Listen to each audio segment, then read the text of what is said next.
আপনাদের সাথে পরিচিত হতে পেরে খুবই ভালো লাগলো। আমি আসলে বেশি কথা বাড়াতে চাই না, সংক্ষেপে আমার স্পিচটা দিতে চাই আপনাদের সামনে।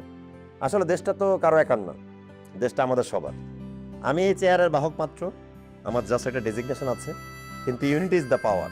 আমরা যদি সবাই মিলে একসাথে কাজ করি, একত্রে থাকি এবং টিম ওয়ার্ক হিসেবে আমাদের কাজটাকে দেখি, তাহলে অবশ্যই আমরা আমাদের কাজে সফলতা পাবো ইনশাল্লাহ। আর কিছু পয়েন্ট বলতে চাই, আমাদের কাজের শান্তি শৃঙ্খলা আমাদের বজায় রাখা খুব জরুরি এবং আসলে সততা বজায় রাখা খুব জরুরি। এই এলাকায় এবং এই অফিসে আমি কোনো দুর্নীতি বা অন্যায় দেখতে চাই না। আশা করি আপনারাও আমার সাথে একমত হবেন।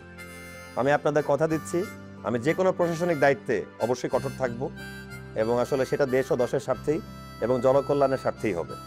সর্বশেষে বলতে চাই, আজকে আমার জয়নিং ডে, আমার এখানে দায়িত্ব পালনের শেষ দিন পর্যন্ত দয়া করে কেউ ফুলের মালা আমার অফিসে আনবেন না এবং কোনো অন্যায় তদবির নিয়ে আমার কাছে আসবেন না। আপনাদের কাছে যেন কেউ অন্যায় তদবির নিয়ে না আসে এবং কাজ হাসিল করে। যে তদবির করবে তার যেন যোগ্যতা থাকে, যোগ্য লোকই কাজ পাক, সেটাই আমাদের জন্য আসলে উত্তম। আমি একটা জিনিস বিশ্বাস করি, আমরা যদি সফল হতে চাই তাহলে আমাদের কাজের মাধ্যমে সফল হব। মানুষের কথায় বা কাগজে লিখে মানুষের সফলতা প্রকাশ করা যায় না। আশা করি আমাদের সামনের দিনগুলো অনেক ভালো হবে।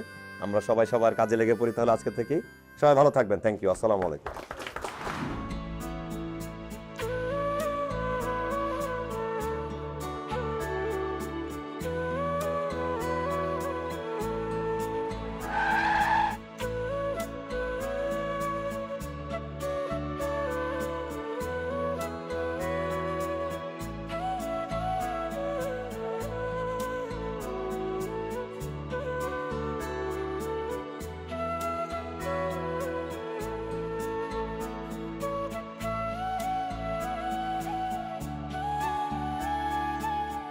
কিরে ডালপুরি, কি করতেছিস? আমি এই তো আব্বার সাথে বজলু ভাইয়ের সাথে বসে ভাত খাচ্ছি। তোকে খুব মনে পড়তেছিল। তুই খাওয়া দাওয়া করছিস? তো সেমিস্টার শেষ কবে? শোন, সেমিস্টার শেষ করে কিন্তু বাসায় চলে আসবি আমার কাছে, ঠিক আছে? আর পরীক্ষা চলা অবস্থায় যে কোনো হেল্প লাগলে ভাই আছে, জানাবি। ভালো থাকিস। ঠিক আছে, লেখাপড়া করিস মন দিয়ে। রাখলাম। আল্লাহ হাফেজ। ওয়ালাইকুম আসসালাম।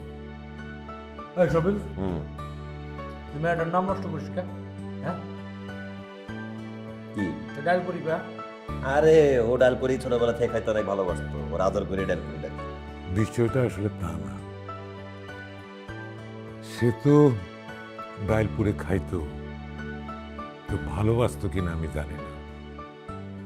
আসলে আমি তো বর্গা চাষ করতাম, তেমন কোনো আয় রোজগার হইতো না, তাতে ঘরের খাওয়ানো আনতে পারতাম না। ওর মা মানুষের বাড়িতে কাম কইরা আটা ডাইল চাল এগুলো যে আনতো, তা দিয়া ডাইলপুরের মতো কিছু একটা বানাইয়া দিত। আমার মায়েটা সারাদিন অভুক্ত থাকতো, তো ওই ডালপুরে পরাণ বইরা খাইত, মজা করে খাইত। ওটা খাইতে পারতো না, না খেয়ে উঠে যেত। আমরা ওরা যে অন্য কিছু দেব সে ক্ষমতা আমার ছিল না। ছোটবেলায় খাবার খাওয়া নিয়ে অনেক কষ্ট করছি, তাই না আব্বা? হ্যাঁ বাবা, অনেক কষ্ট করছি। রাইস।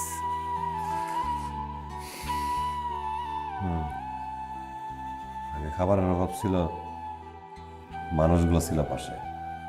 এখন খাবারের অভাব নাই, খাবার খাওয়ার মতো মানুষগুলো নাই। মা পাশে নেই। আমি ছোটবেলায় উঠোনে বসে পড়ালেখা করতেছি, মা সুইটে এসছো খাবার দিতে। আমি তারা জিজ্ঞাসা করতাম, মা তুমি খাইছো?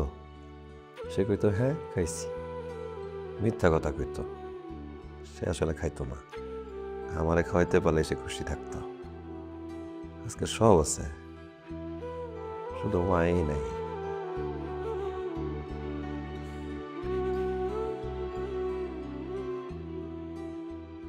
খা বাবা খা।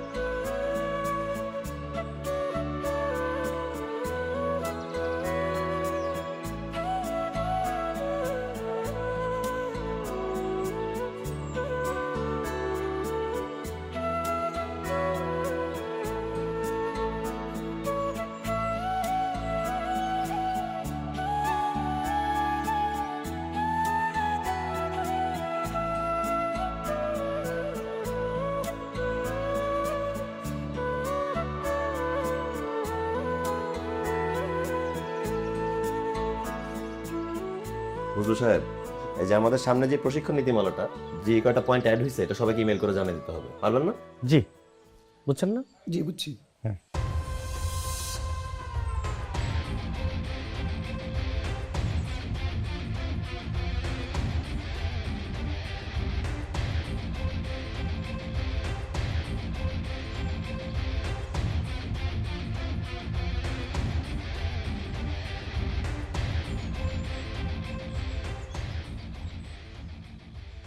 আসসালামু আলাইকুম স্যার।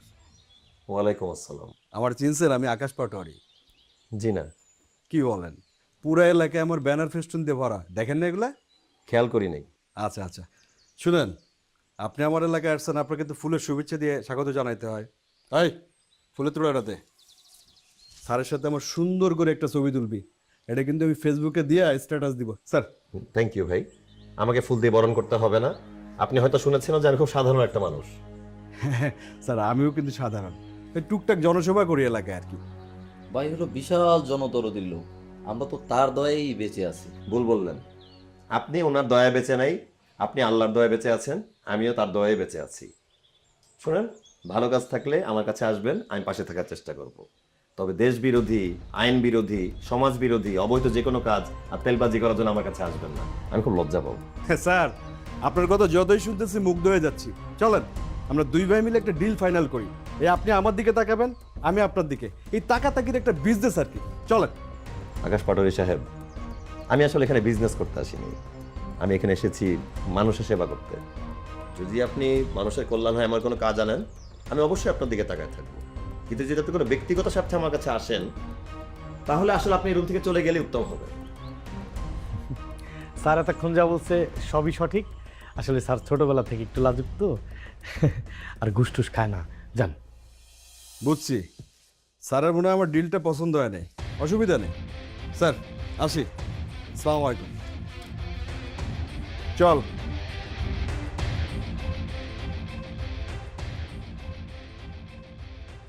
মেগা ডিজিটাল স্কেল মাপ নির্ণয় বাজারের সেরা, যেমন মজবুত তেমনি টেকসই, আবার প্রাইস কাউন্টিং এর সুবিধা রয়েছে। শিল্পাল্লার দিন শেষ, মেগা ডিজিটাল স্কেলে বাংলাদেশ। এইবার হোক শুরু, গুরু এবার হোক শুরু, একটি দেশবন্ধু পণ্য। বাপরে বাপ।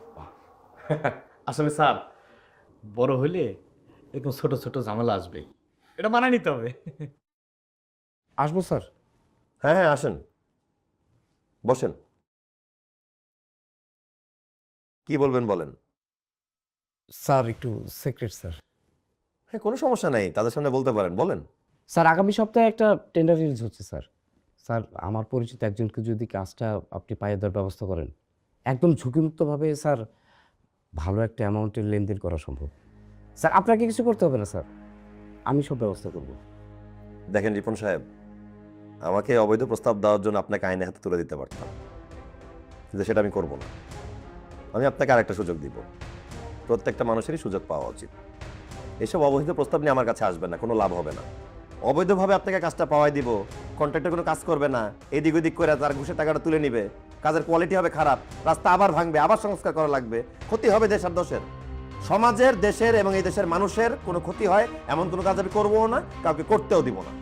বুঝা গেছে জিনিসটা না ঝামেলা আছে? না, বুঝতে পেরেছি স্যার, আপনার কথা শুনে খুব গর্ব হচ্ছে স্যার। আমার কথা শুনে গর্বিত হওয়ার কোনো দরকার নেই। আপনি দেশের এবং দশের জন্য ভালো কাজ করেন, যেন দেশের সবাই আপনাকে নিয়ে গর্ববোধ করে। বসে আছেন কেন? যান, ভালো কাজে ঝাঁপায় পড়েন। আর শোনেন, ভালো কাজে শান্তি আছে। ওয়ালাইকুম আসসালাম। কত ধরনের লোক যে আসবে যাবে স্যার, এগুলি ঠান্ডা মাথায় কন্ট্রোল করা লাগবে। ওই যে স্যার যে মেলের কথা বললেন না, ওইটা তাহলে আপনি ওই মেল করে দেন, আর স্যারের চিনি স্যার একটা চা দিবের করেন। ঠিক আছে, হ্যাঁ, ওকে যান। বুঝলু ভাই, স্যার, তুমি যখন লোকজন থাকে আমাকে স্যার বলে ডাকো, সম্বোধন করো, আমি খুব লজ্জিত হই। আসলে সবার সামনে ডাকো ঠিক আছে, কিন্তু যখন তুমি আর আমি থাকবো তখন তুমি আমার ভাই ডাকবা, আমার তুই করেই বলবা। শোনো বুঝলু ভাই, তুমি আমার জীবনে খুব বড় একটা অংশ, সেটা ভুলে যাও না। এই যে চেয়ারটায় বসে আছি না, এটার পিছনে অবদান কিন্তু তোমার। তোমার একটা কথা আমার কানে বাজে সবসময়, শফিক, লক্ষ্যভ্রষ্ট হওয়া যাবে না। যত ঝড়ঝাপটায় আসুক তুই পারবি। তুমি আমার অনুপ্রেরণা বুঝলু ভাই। এমন ভাবে কইতেছিস মনে হলে আমি তো সবকিছু করে দিছি। শোন, তোর নিজের যোগ্যতা তুই হয়েছিস, এই যে এত বড় হয়েছিস, এত বড় চেয়ারের মালিক হয়েছিস, কিন্তু মনটা সে আগের মতো বড় হয়ে আছে। আরে আমি আর কি বড় মনের মানুষ বুঝলু ভাই, তুমি অনেক বড় মনের মানুষ। আমি সেই দিনটা এখনো বলতে পারি না। তুমি আমার পড়ালেখা করার জন্য পরের টেবিলটা মাথায় করে নিয়ে সেই 4 কিলোমিটার দূর থেকে হাইটে নিয়ে আসছো, সেটা কি ভোলা যায়? কত বড় মনের মানুষ হলে মানুষ মানুষের জন্য এরকম করে বলো? না রে ভাই, ওটা আমার দায়িত্ব ছিল। আচ্ছা ভাই শোনো, আমি একটু গাড়ি নিয়ে বাইরে যাবো, তুমি অফিসে থাকো। কোনে যাবি? একটা বিশেষ কাজ আছে ভাই। ও আচ্ছা, তালি কর স্যার, তুই যা। কেউ আছে নাকি আবার? আচ্ছা ঠিক আছে, শোনো তুমি থাকো, আমি একটু আচ্ছা, গেলাম। আচ্ছা। ঠিক আছে, আমি কল দিব না তোমারে, আর দিস, কাজ শেষ করে হ্যাঁ। কল দিব। এটা বন্ধ করে দেবো। হ্যাঁ দাও দাও। হ্যাঁ।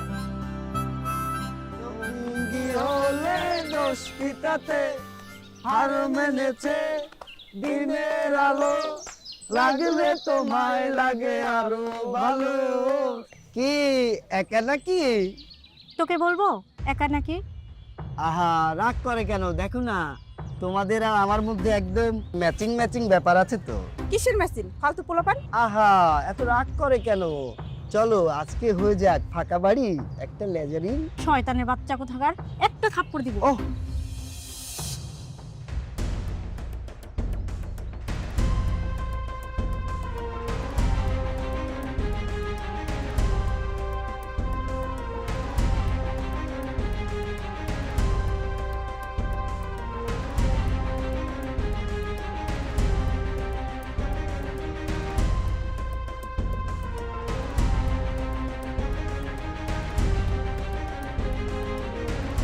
না না, চলো তুমিও চলো, দুজনে এখানে স্যার, এই বখাটিগুলো আমাদের ডিস্টার্ব করতেছে। কান ধরো, তোমরা তিনজন কান ধরো। বলো এই কাজ আর জীবনে করবো না। স্যার, এই কাজ আর জীবনে করবো না স্যার। তাদের কাছে মাপ চাও। মাফ করে দেন, আমাদের ভুল হয়ে গেছে, মাফ করে দেন। Sorry sorry. কান ছাড়ো। কি করতেছিলা? মেয়েদেরকে ইফটিজিং, মেয়েদেরকে অসম্মান। মেয়েদেরকে সম্মান করা শিখো, তাহলে পুরুষ হিসাবে তোমাদের ব্যক্তিত্বের বহিঃপ্রকাশ ঘটবে। মানুষকে অসম্মান করে কখনো বড় হওয়া যায় না।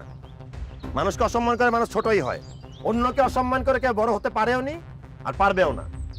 মেয়েদেরকে সম্মান করা পুরুষ মানুষের দায়িত্বই না, মানবিকতাও। তোমরা তোমাদের মা বাবা আর বোনকে ছোট করো না। আমার কথা বোঝা গেছে? জি স্যার, বুঝতে পারি স্যার। স্যার, আমাদের ভুল হয়ে গেছে স্যার। স্যার, ক্ষমা করে দেন, একটা সুযোগ দেন প্লিজ স্যার। ঠিক আছে, আমি চাইলে তোমাদেরকে গাড়িতে তুলে নিয়ে যেতে পারতাম, কিন্তু আমি তোমাদেরকে সুযোগ দিলাম। সবার একবার করে সুযোগ পাওয়া উচিত।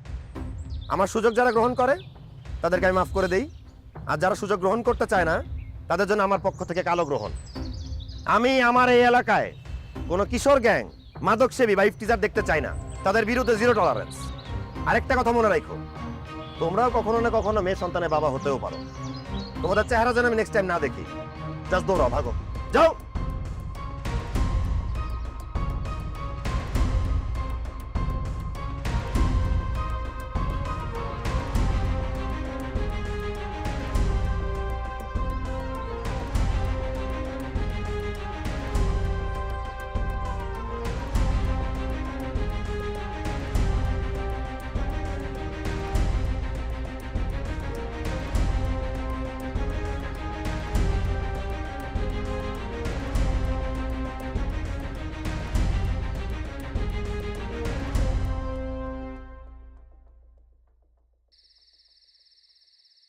শফিক, কি বলছো ভাই, ধরে দিতে পারতেছ? আসো। আরে না, খারা খারা খারা কি হয়েছে? ওই দেখ বালি কেটে করতেছে কি, মানে তোর যাওয়া উচিত, চলো যা নিষেধ করা উচিত তো। চলো ওদের সাথে কথা বলে আসি, আসো। চল।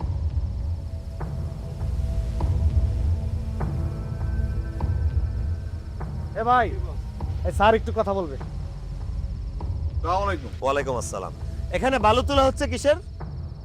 ইউনু সাহেব কেমন আছেন? আমি আকাশ পাটোয়ার এলাকার উদীয়মান নেতা। জি জি, আপনার সাথে আমার পরিচয় আছে, আমি আপনার নাম জানি, আপনি আমার অফিসে দেখা করতে আসছিলেন। বাহ, এই তো ভাইকে চিনতে পারছেন। ভাই হলো এই এলাকার উদীয়মান নেতা, সবাই তাকে চিনে, সম্মান করে, শুধু আপনি স্যার ঠিকভাবে চিনতে পারেন না। দেখুন, উনি উদীয়মান নেতা হোক আর শয্যাশায়ী নেতা হোক সেটা আমার দেখার বিষয় না। এখানে অবৈধভাবে কেন বালু তোলা হচ্ছে এই বিষয়টা কি আপনাদের বোধ জ্ঞানে নাই? স্যার, প্রথম কথা হলো এটা কারো বাপের সম্পত্তি না, আর দ্বিতীয় কথা হচ্ছে বালি হচ্ছে এটা খনিজ সম্পদ, যেটা বিক্রি করে আমি জনসেবা করি। তাছাড়া আমার পার্টির কিছু দুর্বল সদস্য আছে, এই বালি বিক্রি করার টাকায় তারা চলে। শোনেন, এত কথা শোনার সময় আমার নাই। আপনি যদি এখনই অবৈধভাবে বালু উত্তোলন বন্ধ না করেন তাহলে কিন্তু আমি অন স্পটে লিগ্যাল অ্যাকশন নিতে বাধ্য হব। হ্যাঁ স্যার, আমি এত বোকা না। ঠিক আছে, বন্ধ করলাম। এই, বালি উঠানো বন্ধ কর। আকাশ পাটোয়ারি সাহেব, খুব সাবধান থাকবেন। আপনাকে আমি আনঅফিসিয়ালি লাস্ট ওয়ার্নিং দিচ্ছি, এরপর এবার অফিসিয়াল লেটার পাঠাবো। ভালো থাকবেন। আকাশ পাটোয়ারি কি পারে সেটা সময় হলে বোঝা যাবে। আয়।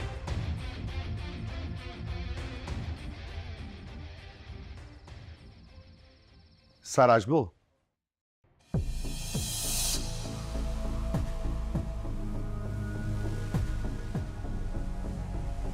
হ্যাঁ আসুন।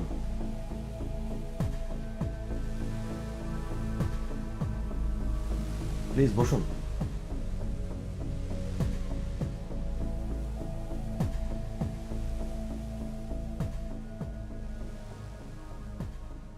বলুন, কি হেল্প করতে পারি?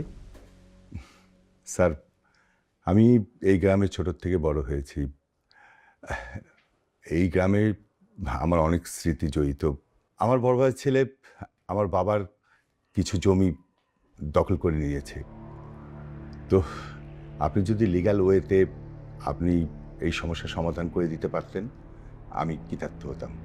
দেখুন, লিগ্যাল ওয়েতে আমি যদি আপনার কোনো সমস্যার সমাধান করতে পারতাম আমি খুব খুশি হতাম, কিন্তু এটা তো আসলে জমি জমার বিষয়। এটা স্থানীয় জনপ্রতিনিধি বা এসি ল্যান্ড সার বা কোর্টের বিষয়। স্যার, আমি জানি যে আসলে এটা আপনার ডিপার্টমেন্টের কাজ না, বাট আমি শুনেছি যে আপনি মানুষের উপকার করেন, এই জন্য আমি আপনার কাছে এসেছি। না, আপনি যেহেতু আমার কাছে এসেছেন, আমি হায়েস্ট চেষ্টা করব আপনাকে সাহায্য করার। দেখি, আমি তাহলে এসি ল্যান্ড সার বা ওসি স্যারের সাথে কথা বলে দেখি। বুঝলো সাহেব? স্যার, আপনি ওনার ফাইলটা নিয়ে রাখেন এবং ব্যাপারটা নোট করে রাখেন, এই আর কি। ধন্যবাদ স্যার, আমি উঠি। জি, আসসালাম। ওয়ালাইকুম আসসালাম।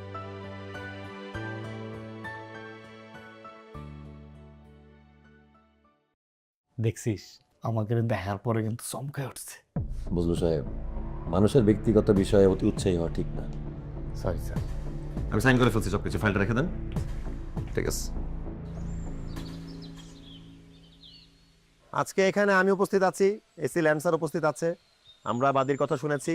আমাদের বিবাদী জনাব আকাশ পাটোয়ারি, ওনার কাছে আমরা জানতে চাই যে আসলে এই ব্যাপারটা কি। আচ্ছা আকাশ পাটোয়ারি সাহেব, এই আপনার চাচার জমি কি আপনি অবৈধভাবে দখল করেছেন? বিষয়টা কি?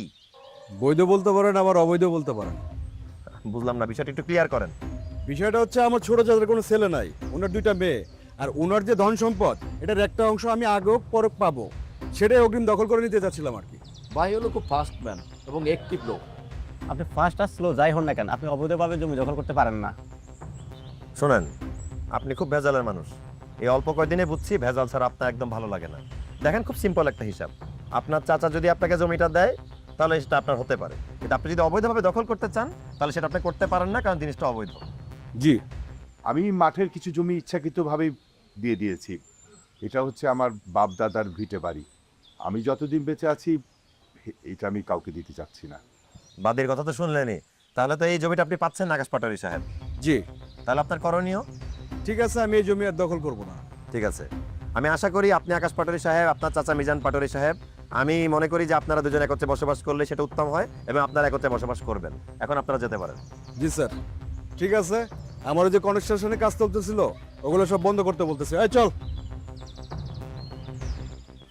তো মুরব্বীরা, আপনারা তো দেখলেন যে আমি উপস্থিত ছিলাম, এসি ল্যান্সার উপস্থিত ছিল, বাদীর কথা শুনলেন। উনি আসলে অবৈধভাবে জমি দখল করতে চাচ্ছিলেন, সেটা আমরা করতে দিব না। তো আপনারা কি এই জমির বিচারের সাথে একমত? একমত। ঠিক আছে, আপনারা তাহলে বাসায় যান। সবাইকে অনেক ধন্যবাদ। আসসালামু আলাইকুম।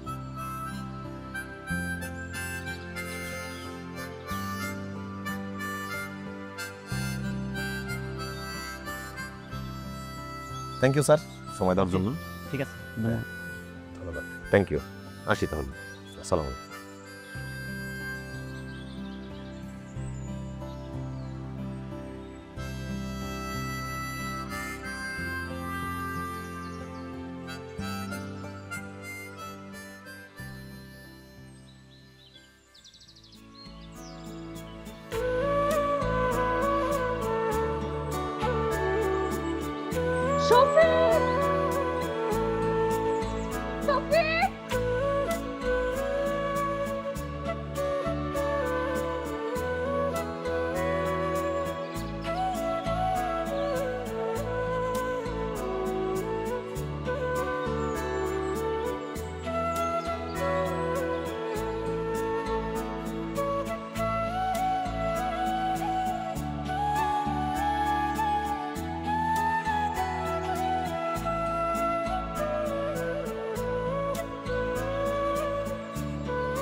সুচিক স্যার, কেমন আছেন আপনি?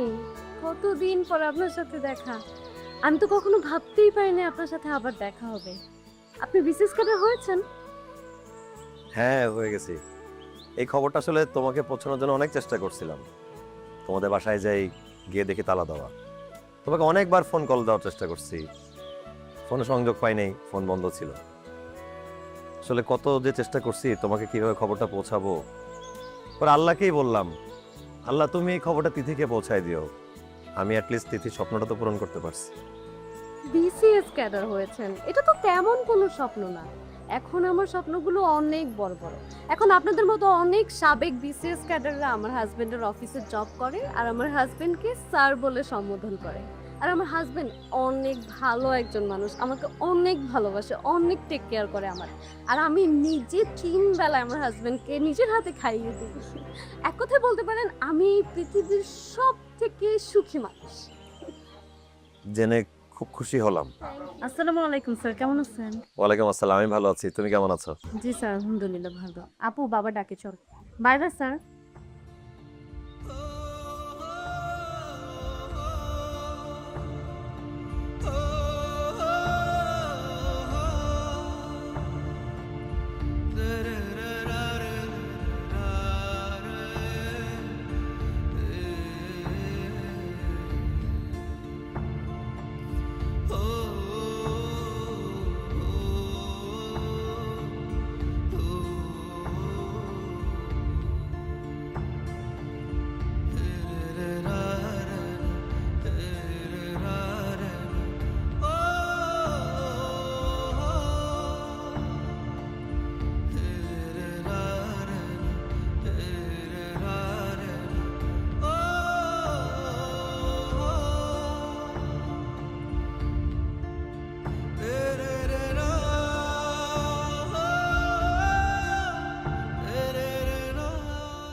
আসো ভাই, তিথিরা তো দেখাইছে নাকি? হ্যাঁ, দেখা হয়েছে। ভালো আছে, খুশি আছে, বিয়ে করে ফেলছে। এর চাইতে ভালো আর কি হইতে পারে? ওর বিয়ের খবর শুনে আমি অনেক খুশি হয়েছি। তোর চোখের ভাষা কিন্তু আমি বুঝি। এটা যে তোর মনের কথা না, এ আমার ভালো লাগবে। জানি না বুঝলো ভাই, আমার কিছুই ভালো লাগতেছে না।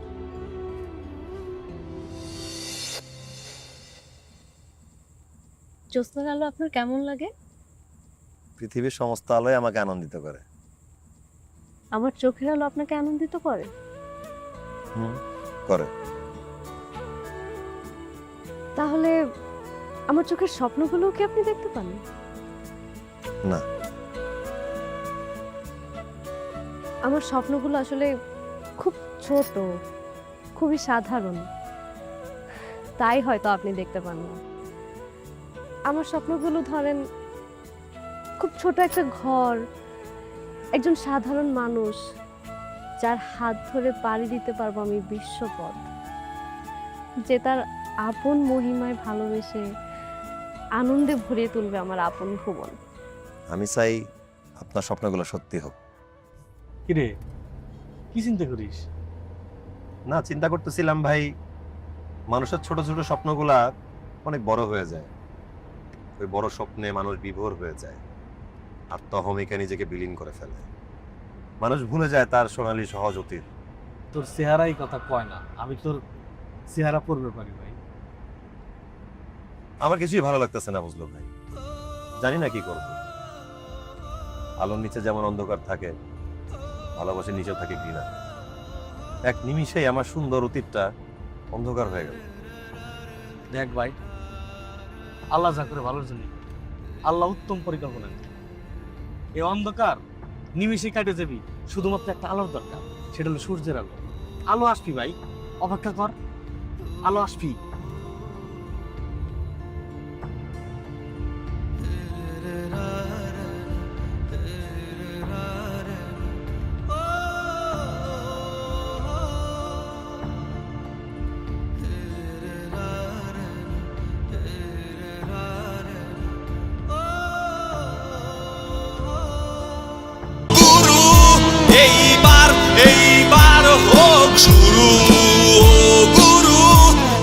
গুরু এবার হোক শুরু, একটি দেশবন্ধু পণ্য।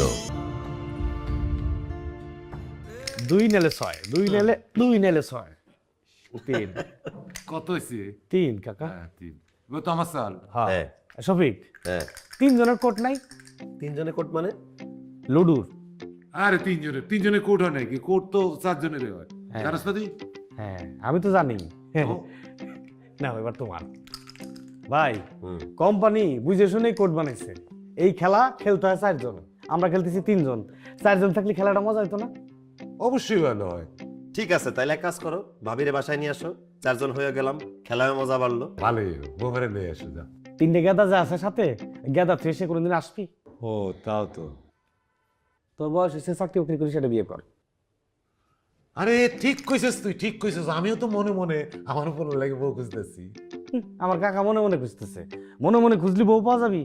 বুঝলো ভাই, আমি আসলে এখন বিয়ে নিয়ে ভাবতেছি না, ওইটা সময় মতো দেখা যাবে। আপাতত চলো না, খেলো, চলো আসো। সেই সময় কি আসবি? আসবে আসবে, খেলো না, চলো না। আচ্ছা যেদিন আসে আসে। কাকা 6 পড়তে এখন উঠেবেন নাকি খাবেন? উঠাবো। তাহলে উঠেন। দাও আমার আমার ও তোর নে, 2 নে, এবার তোরই খায়া দিই। আরে তুই কি বলে? যা। স্যার, আপনার কারণে আমার জমির সমস্যাটার সমাধান হলো। আপনাকে ধন্যবাদ দেওয়ার ভাষা আমার নেই। জাস্ট মিষ্টি নিয়ে এসেছি, আপনি যদি একটু মিষ্টি মুখ করতেন। দেখুন, আমি আপনাকে সাহায্য করেছি, এটা আমার দায়িত্ব ছিল। আর আমি সবসময় সত্য আর বাস্তবতার পক্ষে। আপনি যদি নেক্সট টাইম বিপদে পড়েন, অবশ্যই আমার কাছে আসবেন। আমি আপনার বা আপনাদের সবার পাশে আছি। Thank you sir. স্যার, একটু মিষ্টি মুখ করেন, আমি তাহলে উঠি। দেখুন, আসলে আপনার মিষ্টি অফিসে বসে খেতে আমার কোনো আপত্তি নেই, তবে আসলে অফিসে বসে এই মিষ্টি খাওয়াটাও আমি মেনে নিতে পারি না। আবার আপনাকে মিষ্টি আপনাকে ফেরতও দিতে আসলে আমার মন চাচ্ছে না। তবে একটা উপায় আছে। বজু সাহেব, বজু সাহেব, স্যার এই আচ্ছা শুনুন না, এই মিষ্টির প্যাকেটটা নিয়ে অফিসের সবাইকে খেতে দেন, আমরা সবাই মিলে আজকে মিষ্টি খাবো। জি জি স্যার, জি। স্যার, আমি উঠি। প্লিজ বসেন তো, আপনিও মিষ্টি খাবেন আমাদের সাথে। আর আপনার কাছে আমার একটা রিকোয়েস্ট আছে, আপনি আমাকে স্যার করে ডাকবেন না, আপনি আমাকে নাম ধরে ডাকবেন।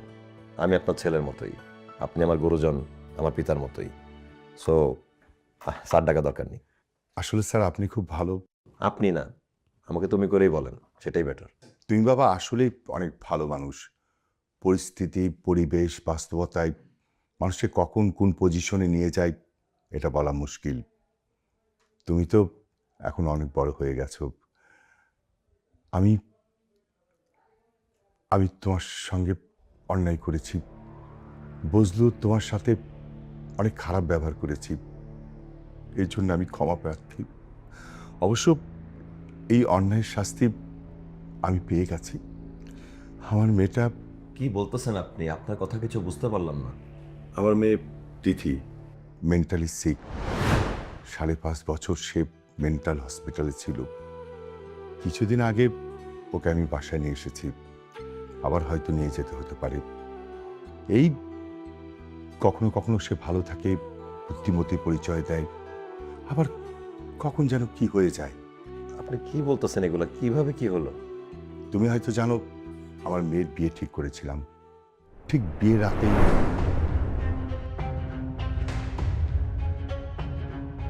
কি রে দিদি, দাঁড়িয়েছিস কেন?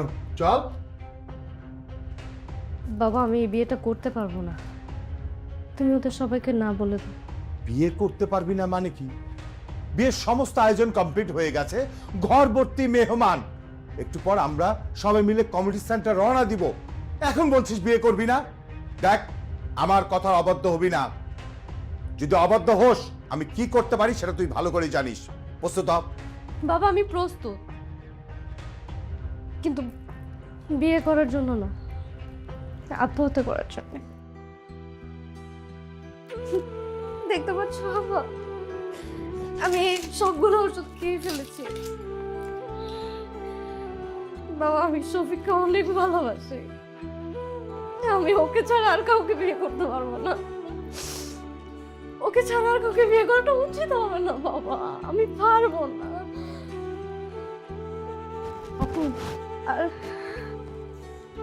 আর যদি ওকে ছাড়া বাবা আমার কাউকে বিয়ে করতেই হয়, তাহলে এই দিদি, এই এই এই কে কোথায় আসো? তাড়াতাড়ি আসো, এই জলদি আসো, জলদি। তারপর তারপর কি হলো? তারপরে কি বিয়ে হয় নাই? না, তারপরে আমার তিথিকে আমি হসপিটালে নিয়ে গেলাম। তিথি শারীরিকভাবে সুস্থ হলেও মানসিকভাবে ভীষণ অসুস্থ হয়ে পড়ল। ডক্টর সাজেস্ট করলো যে ওকে মেন্টাল হসপিটালে নিয়ে যেতে। তারপরে আমার তিথি মেন্টাল হসপিটালে প্রায় 5.5 বছর ছিল। বাবা, আমাকে তুমি ক্ষমা করে দিও। আসসালামু আলাইকুম।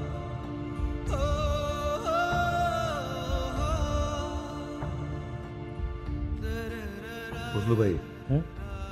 তিথির কি হয়েছে? বুঝলো ভাই তোর এটা অফিস অফিস, একটু কন্ট্রোল কর। বুঝলো ভাই, আমি তিথির কাছে যাই, তুমি অফিসে থাকো। আমি তিথির কাছে যাওয়া লাগবে আমার। আচ্ছা আচ্ছা আচ্ছা আমার যাওয়া লাগবে না। আমি তোমার জন্য নিজের হাতে রান্না করে নিয়ে আসছি। তুমি না আমার হাতে রান্না খেতে অনেক পছন্দ করো, এই যে দেখো তোমার জন্য আমি কত কিছু নিয়ে এসেছি, সবগুলো তোমার খেতে হবে। কি খাবে না? কেন? তুমি না খেলে কিন্তু আমি অনেক রাগ করবো, অনেক রাগ করবো। কি বলেছি বুঝেছো তো? বুঝেছো বুঝেছো? সবগুলো কিন্তু খেতে হবে। কি খাওয়া না? চলো ওষুধ খেতে হবে, চলো। তুমি কিন্তু কালকে ওষুধ খাও নাই কেন? আমি কেন ওষুধ খাবো? আমি কি পাগল নাকি? তুই একটা পাগল, তুই বাসায় গিয়ে ওষুধ খা, বোকা মেয়ে কোথাকার। দেখছো কি বলে, দেখছো কি বলে নওরিন। ও তুমি নওরিনের জন্য খাবা না? তুমি দেখো দেখো, ওই যে দেখো কে আসছে, উনি কি মনে করবে? উনি কে? উনি এখানে কেন আসতেছে? শফিক তোমাকে নিয়ে যেতে আসতেছে।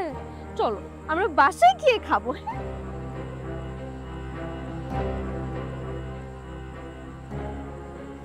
আমি তোমাকে বাসায় গিয়ে নিজের হাতে খাইয়ে দেবো, ঠিক আছে? এখন আমার আপুকে দেখে কি হবে স্যার?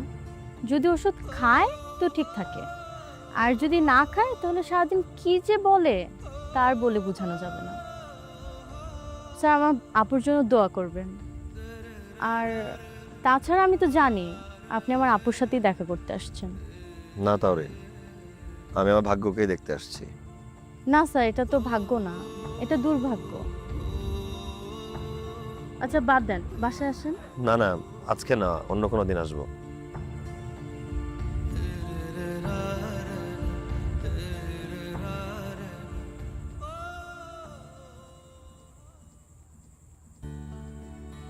জি, আপনি এত রাতে ছাদে? নিচে গিয়েছিলাম, দেখলাম আপনি নাই, তাই ভাবলাম ছাদে এসে দেখি আপনি আছেন কিনা। আপনারে আমার সাথে কথা বলতে অন্য কেউ দেখে ফেললে তো বাজে কথা বলবে। কে দেখে ফেললো, কে আজে বাজে কথা বললো, এটা নিয়ে আমি চিন্তা করি না। আপনি খেয়েছেন? জি, খেয়েছি। কখন খেয়েছেন? আমি তো তখন দেখলাম আপনি খেতে বসছেন, হঠাৎ করে একটা গাড়ি আসলো, আপনি গেট খুলতে গেলেন, তারপর তো আর খেতে বসেন নাই। জি।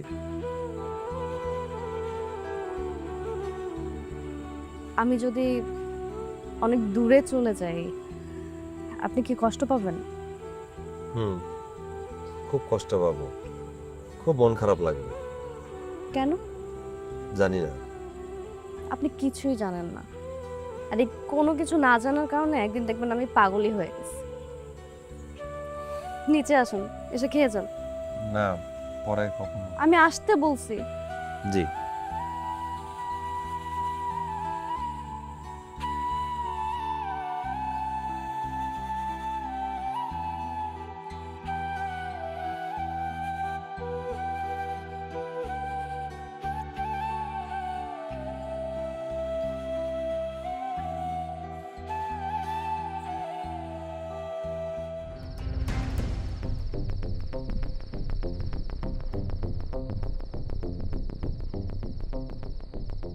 জনি, বড় ভাই, এলাকার খবর কিছু জানো?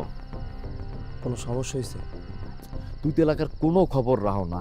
ইওনো মহোদয় যে আকাশ পাটোয়ারি রে বালি উত্তোলনের পারমিশন দিচ্ছে, এই বালুর ড্রেজারের পানি কৃষক জমিতে যাইয়া সব ফসল পয়সা চাইতেছে। কিন্তু ভাই, আমি যতটুকু জানি ইউনো সাহেব তো একজন সৎ মানুষ। ইওনো মহোদয় যে সৎ মানুষ এটা তুইও জানো, আমিও জানি, কিন্তু এই যে আম জনতা এরা তো আর জানে না। জানে? তাহলে ভাই আমরা এখন কি করব? এই একটা সুযোগ, এই সুযোগে ইউনোর বিরুদ্ধে আমরা একটা আন্দোলন গড়ে তুলব। এই আন্দোলনে হয় ইউনো মহোদয় পড়বে, নয় আকাশ পাটুরি পড়বে, মাঝখান থেকে লাভ হবে আমাগো। কিন্তু বড় ভাই, আকাশ পাটোয়ারির বিরুদ্ধে যে আপনি আন্দোলন করবেন, একবার যদি হাইরা যান তাহলে কি আমরা জানে বাঁচতে পারব? আরে বলো, সেনাপতি রাজা হয় কখন? কখন? যখন রাজা মইরা যায় বা রাজারে মাইরা ফেলানো হয় তখন। সারা জীবন কি চামচাগিরি কইরা থাকবি? রাজা হইতে মন চায় না, সেনাপতি হইতে মন চায় না। আমার ভিতরে তো রাজা হওয়ার লোভ কাজ করে, তোর করে না সেনাপতি হওয়ার লোভ? অবশ্যই মন চায়। এই ইস্যু নিয়া, পানির ইস্যু এবং বালুর ইস্যু নিয়া এই এলাকার আম জনতার ভিতরে একটা ক্ষোভ তৈরি করতে হবে। এই ক্ষোভ তৈরি করে আমরা একটা বিশাল আন্দোলনের আয়োজন করব। এই আন্দোলন দিয়া হয় ইউনো মহোদয় নয় আকাশ পাটোয়ারি, দুজনের একজনের ফালাই দিতে হবে। এই দুজনের একজন পড়লেই মাঝখান থেকে লাভবান হব আমরা, তুই আমি। এইটাই হলো মোক্ষম সুযোগ। ওকে বড় ভাই, চল। শফিক, আমি যদি অভিনেতা হতাম না, আমার মনে হয় ভালো করতাম। কেন? ওই যে দেখলাম অফিসে তোরা তো অভিনেতা, কই কি স্যার স্যার বোঝা যায় নাকি? না, ভালো বলছো, বোঝা যায় না। কাকা, বোঝা যায় না। খাবেন না? আসেন। আব্বা, বাবা, তোর লোক আমার কিছু কথা ছিল। কি বলবা বলো আব্বা। ওই তোরে না কইয়ে আমি কাল তোর লাগে একটা মাইয়া দেখতে গেছিলাম, ওই ডিসি সাহেবের মাইয়া। ডিসি সাহেব তো চাকরি বাকরির কথা শুই না তোর কাছে বিয়ে দেওয়ার ব্যাপারে খুব আগ্রহ বোধ করছে। আর মাইয়াটা মাশাআল্লাহ খুব সুন্দর, আমারও পছন্দ হয়েছে। বাবা, এখন তুই যদি অমত না করস তাহলে আমি কালকে যাই এই ডিসি সাহেবের সাথে বিয়ের কথাটা পাকা করে ফেলাই। আব্বা, তুমি আমাকে আর একটু সময় দাও, আমি নিজেকে একটু গুছায় আনি। আর কত গুছাবি তুই? হ্যাঁ, কত গুছাবি? তোর মা তো মরে গেছে, কদিন পরে আমিও মরে যাব। আমি চাই তোর বিয়েটা দিয়ে যাইতে। এই বুঝলো, তুই এর বুঝে ক। কাকা, আমি কি কম বুঝাই কন? আমি বুঝাইতে বুঝাইতে শেষ, এখন কি নিয়ে বুঝাবো এটা আমি বুঝতেছি না। বুঝলো ভাই, না বুঝার কি আছে? আমি তো বললামই আমার একটু সময় লাগবে। ঠিক আছে, ওর বুঝ মতোই কাজ করুক। ও, তোর তো আসল কথা কইতেই ভুলে গেছি। আবার কি? এই যে লোকজনের মুখে সব কি শুনতে আছি, তুই নাকি ঘুষ খাস, তুই ঘুষ খাস, তুই বালুর ফাইলে সই করে দিছিস। এখন বালু তুলে বইলা রাস্তাঘাট নষ্ট হয়ে যেতেছে, কৃষকের জমি জমা নষ্ট হইতেছে। এটা কথা হইলো তুই ঘুষ খাস? কি বলো আব্বা, আমি তো ওরকম ফাইলে কখনো সাইনই করি নাই। বুঝলো ভাই, বুঝলো ভাই, আমি ঘুষ খাইছি? আর বাদ দে তো, গ্রামের মানুষ কি কয় না কয় এই সব কথা কি কানে না লাগবে নাকি তো? আরে বাদ দিব মানে? মানুষজন চায়ের দোকানে গেলে কথা বলতেছে, আমাকে খারাপ ব্লেম দিতেছে, আমি কেন মেনে নিব? আমি ঘুষ খাই নাই তো। আরে মানুষের কথা কানে দিস না, কিডা কি কয় না কয়। আচ্ছা কালকে অফিসে যাই দেখবা। আমি সাইন করি নাই তো। আচ্ছা ঠিক আছে, যা হয়েছে হয়েছে, তুই অফিসে যাই, এসব অফিসের ব্যাপার অবশ্যই কথা কইছে, এখন দরকার নেই, চল খাবো। ঠিক আছে, বুঝলো? আয়। হ্যাঁ, আমি তো সাইন করি নাই, আমি তো ঘুষও খাইনি। কে করলো এটা? আমারে খারাপ বানাই দিতেছে।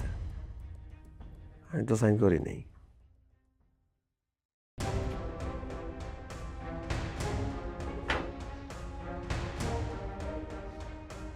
এটা কিভাবে পসিবল? আমার সিল ইউজ করা, আমার সাইন ইউজ করা, জনগণের ক্ষতি হয় এমন একটা জিনিস আমি জেনে শুনে পারমিশন দিব? আমি নিজেই দেখে তো অবাক। এই পারমিশন তো আমি দেই নাই, কে দিছে এই পারমিশন? কিন্তু স্যার এই পেপার পত্রিকা জনগণ সব তো আপনারা দোষারোপ করতেছে।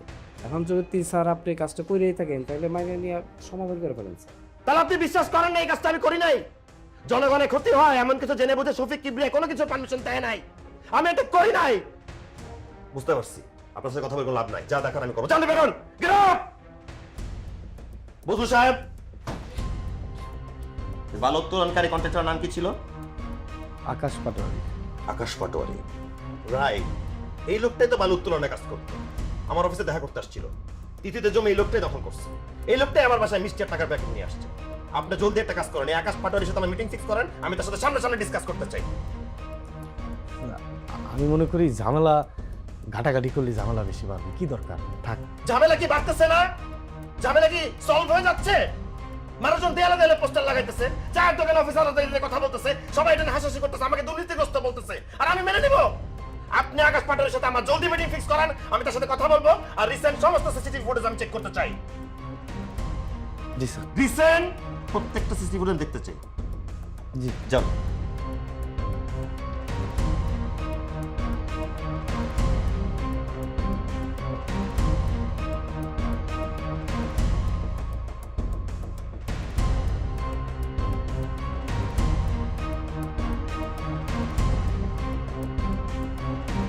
মেগা ডিজিটাল স্কেল মাপ নির্ণয় বাজারের সেরা, যেমন মজবুত তেমনি টেকসই, আবার প্রাইস কাউন্টিং এর সুবিধা রয়েছে।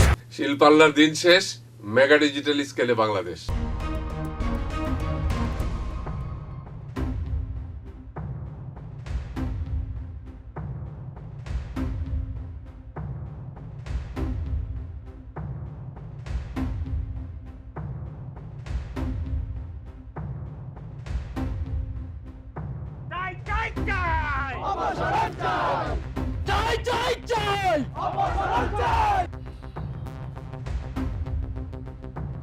আমি গতকাল সারাদিন আর রাত সিসিটিভি ফুটেজ চেক করছি, বুঝলো ভাই। তুমি এটা কিভাবে বললা বুঝলো ভাই? তুমি আকাশ পাটোয়ারির সাথে হাত মিলে আমার বিরুদ্ধে জালিয়াতি করতে চাইছো? এটা কি সম্ভব বুঝলো ভাই? আমি তো খুব কষ্ট পাইলাম।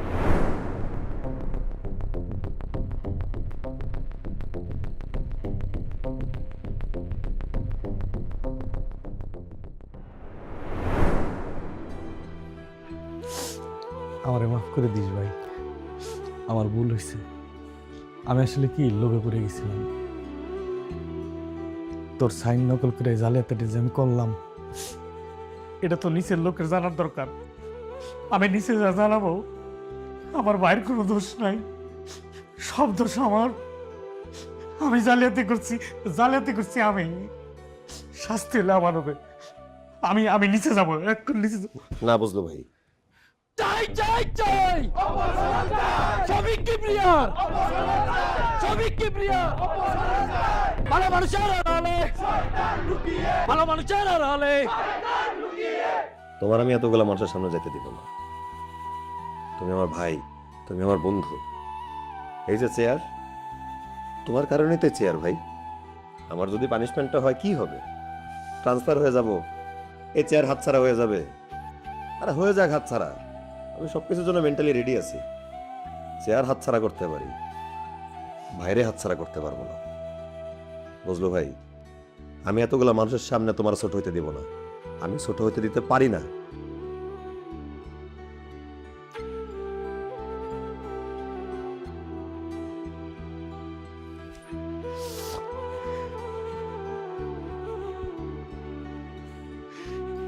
চাই চাই চাই শফিক কিবরিয়ার, চাই চাই চাই শফিক কিবরিয়ার, চাই চাই চাই শফিক কিবরিয়ার, ভালোবাসার আড়ালে চাই চাই চাই, চাই চাই চাই ভালোবাসার আড়ালে যুদ্ধ আমার শয়তান গো,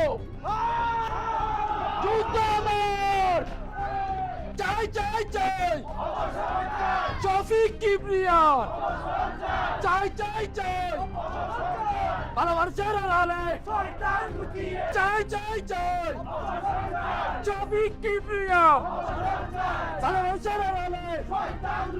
আমাকে একটা শেষবারের মতো কথা বলার সুযোগ দেন কাইন্ডলি। দেখেন, আমি অন্যায় করছি, আমি ঘুষ খেয়ে অবৈধ ফাইলে সাইন করছি, এটা অন্যায় হয়েছে। দেশের নিয়ম এবং আইন অনুযায়ী আমার যা শাস্তি হবে আমি তা মাথা পেতে নিব। তবে একটা কথা বলার আছে আপনাদেরকে আমার, আপনারা এই বিষয়ে যেভাবে এক আছেন, একত্রিত আছেন, সৎ আছেন, এমনটাই থাকবেন। আমার বিরুদ্ধে এবং আকাশ পাটোয়ারির বিরুদ্ধে এভাবেই লেগে থাকবেন। আকাশ পাটোয়ারির বালু উত্তোলন বন্ধ রাখতে হবে।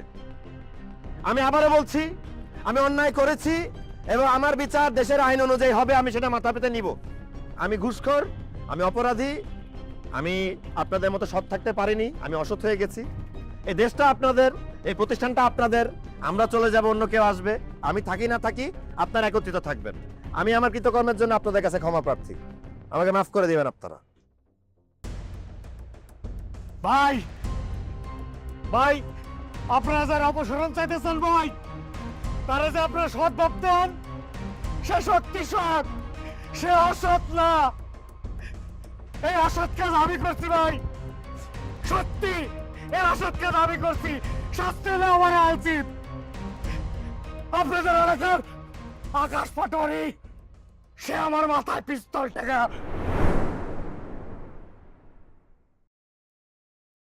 এই, এটা কি করছস? মেমনে ডেকে এনে বাইন্দা রাখছস কে? হ্যাঁ, খাবে কেমনে? খোল। জীব দাওয়াত দিয়ে বাইন্দা রাখছস?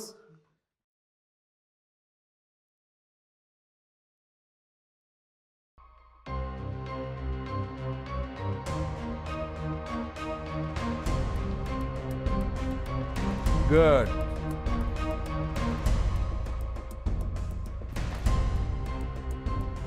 আমি জানি তুই তো স্যারে ভীষণ ভীষণ ভীষণ ভালোবাসিস, যেভাবে হোক ফাইলটা ওকে করে দিবি। আর যদি না করিস তো স্যারে কিন্তু ট্রান্সফার করে দিব, এখান থেকে না, দুনিয়া থেকে, যেখান থেকে আর কোনো দিন ফিরে আসতে না পারে। আর তুই পারিস বাঁচাইতে, তুই পারিস মারতে,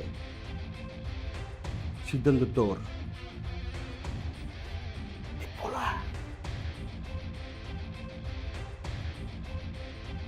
না, আমি বেঁচে থাকতে আমার ভাইয়ের কি ছবি, এটা আমি মেনে নেব না। আমি যেভাবেই হোক। গুড, গুড বয়, লক্ষ্মী ছেলে। এই, কি করছিস এটা? হ্যাঁ, মেমনের লাগে এটা কি আনছিস? 2 প্লেট কাচ্চি খাবি বাইরে, হ্যাঁ? খাওয়া দাওয়া বাসায় খা দিবি। ওকে,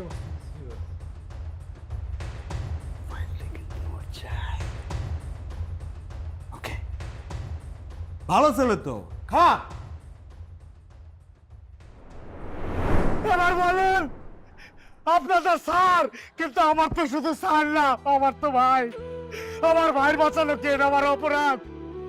এই অপরাধ আপনারা বলেন, এই ভাই বাঁচানোর জন্য এই অপরাধ করতে আমি বাধ্য হয়েছি।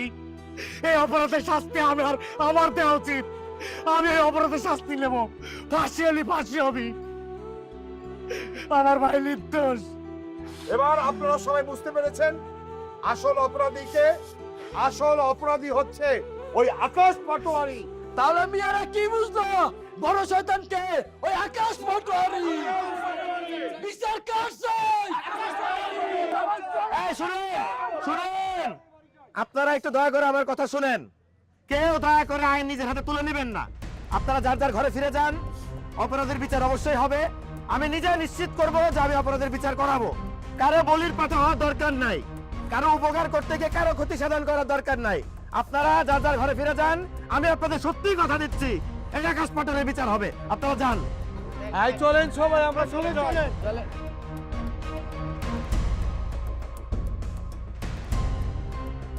আমার বিশ্বাস ছিল বাবা তুমি কোনো অন্যায় করতে পারো না। তারপরে মানুষ জীবনে চলার পথে অনেক সময় ভুল করে, অন্যায় করে। বুঝলো ভাই, তুমি আমার জন্য জীবন কোরবান দিতে গেছিলা, আচ্ছা তুমি তো বোকা কেন বলো তো? থাক, কষ্ট পাও না ভাই। আবুকাশ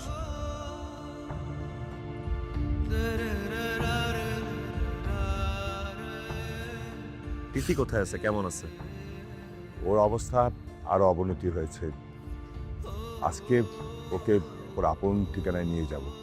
নিয়তির কি নির্মম পরিহাস! বাবা সব কিছুর জন্য আমি দায়ী, আমি দায়ী। আসি বাবা, ভালো থেকো।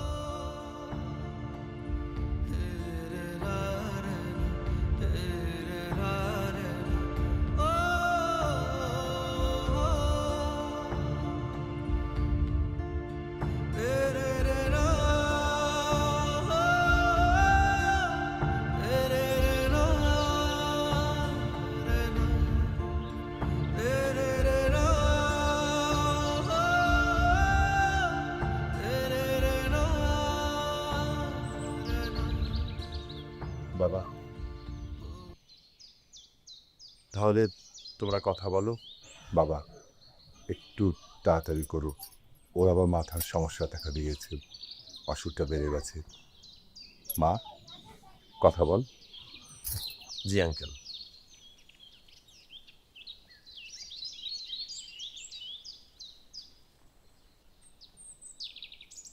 তোমার কি আমার কথা মনে পড়ে? তুমি কি আমাকে চিনতে পারো? আমি তোমাকে কিভাবে চিনবো? আমি তো আমার নিজেকেই চিনি না। এই তুমি আমার নাম জানো? আমার নাম কি? হ্যাঁ হ্যাঁ, তোমার নাম তিথি। ও তিথি, হ্যাঁ হ্যাঁ, তিথি নামের আমি একটা মেয়েকে চিনি তো। জানো, অনেক দুষ্ট ছিল, অনেক চটপটে ছিল, ও সারাক্ষণ নিজের স্বপ্নের মধ্যে একদম বিভোর ছিল। হঠাৎ করে তিথির জীবনে একটা ছেলে আসছে, আর ওই ছেলেটাকে তিথি অনেক ভালোবাসতো, অনেক ভালোবাসতো। হঠাৎ করে একটা দমকা হাওয়া এসে তিথির জীবনটাকে পুরো লন্ডভন্ড করে দিয়ে চলে গেছে। এরপর তিথিকে আমি খুঁজেই পাই না। তিথি যেন কোথায় চলে গেছে আমার জীবন থেকে। আচ্ছা, ওই তিথির জীবনে কি শফিক নামের কেউ ছিল? তুমি কি জানতা, চিন্তা তাকে? হ্যাঁ, তিথি আমাকে একদিন বলছিল ওই শফিক ছেলেটাকে তিথি নাকি অনেক ভালোবাসতো। আর জানো কি হয়েছে? ওই শফিকের জন্য তিথি নাকি নিজের হাতে রান্না করে কতবার নিয়ে গেছে, কিন্তু তিথি নিজের হাতে কখনোই ওই শফিককে খাওয়াইতে পারে না। তোমার কথা শুনে আমার তিথির কথা খুব মনে পড়ে গেল। তোমার তিথি কোথায়? আমার সামনেই, চাইলেই তাকে ধরা যায় না, ছোঁয়া যায় না, স্পর্শ করা যায় না, শুধু অনুভব করা যায়। তোমার তিথি কি তোমার কাছে ফিরবে? জানি না। আচ্ছা ঠিক আছে, আমার স্বামী আমার জন্য অপেক্ষা করতেছে, আমি এখন আসি। তিথি, আমি কি তোমার হাতটা একটু ধরতে পারি? না না, আমার সময় নাই, আমার আপন নিবাসে ফিরে যেতে হবে, বললাম না। বাই।